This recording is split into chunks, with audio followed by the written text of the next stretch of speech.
നമുക്കേ ഒരു പ്ലേറ്റ് ഷവർമ പോലെ ഒരു ഐറ്റം ഒന്ന് ഉണ്ടാക്കി നോക്കിയാലോ. രാവിലത്തെ ചപ്പാത്തിയോ വീട്ടിലതല്ലെങ്കിൽ ദോശയോ എന്തെങ്കിലും ബാലൻസ് ഇരിപ്പുണ്ടെങ്കിൽ ഇത് ഉറപ്പായിട്ടും ട്രൈ ചെയ്ത് നോക്കണേ. ബോൺലെസ് ചിക്കൻ്റെ പീസസ് ഉപ്പും മഞ്ഞളും കുരുമുളക് പൊടിയും ചേർത്ത് ബട്ടറിലോ ഗീയിലോ ഇതുപോലൊരു ഗോൾഡൻ കളറിലോ ഒന്ന് ഫ്രൈ ചെയ്തെടുക്കുക. ഒരു ഗോൾഡൻ കളർ ആകുമ്പം അതൊന്ന് കോരി മാറ്റാൻ മറക്കല്ലേ.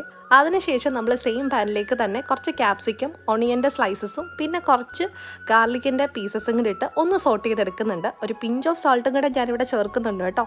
ഇനി നിങ്ങൾക്ക് ബട്ടർ ഇല്ലെങ്കിൽ ഗീയിൽ ചെയ്താലും മതി, അതല്ലെങ്കിൽ നോർമൽ കോക്കനട്ട് ഓയിലും ഇത് ചെയ്തെടുക്കാം.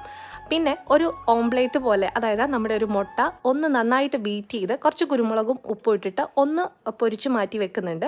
ഇനിയും സെയിം പാനിലേക്ക് ഇതെല്ലാം കൂടി ഇട്ടിട്ട് നിങ്ങളുടെ കയ്യിലുള്ള സോസസ് ആഡ് ചെയ്യാം. ഞാനിവിടെ ടൊമാറ്റോ സോസ് മാത്രമേ ആഡ് ചെയ്തിട്ടുള്ളൂ. നിങ്ങൾക്ക് വേണമെങ്കിൽ ചില്ലി സോസും കൂടെ ആഡ് ചെയ്യാം കേട്ടോ. ഇനി ഇത് ചപ്പാത്തിയിലിട്ട് ഇതുപോലെ റോൾ ചെയ്ത് കഴിക്കാം. അതല്ല എന്നുണ്ടെങ്കിൽ ഒരു പ്ലേറ്റ് ഷവർമ പോലെയൊക്കെ ടേസ്റ്റ് ചെയ്യാം കേട്ടോ. നല്ല ഐറ്റമാണ്, ട്രൈ ചെയ്ത് നോക്കാം.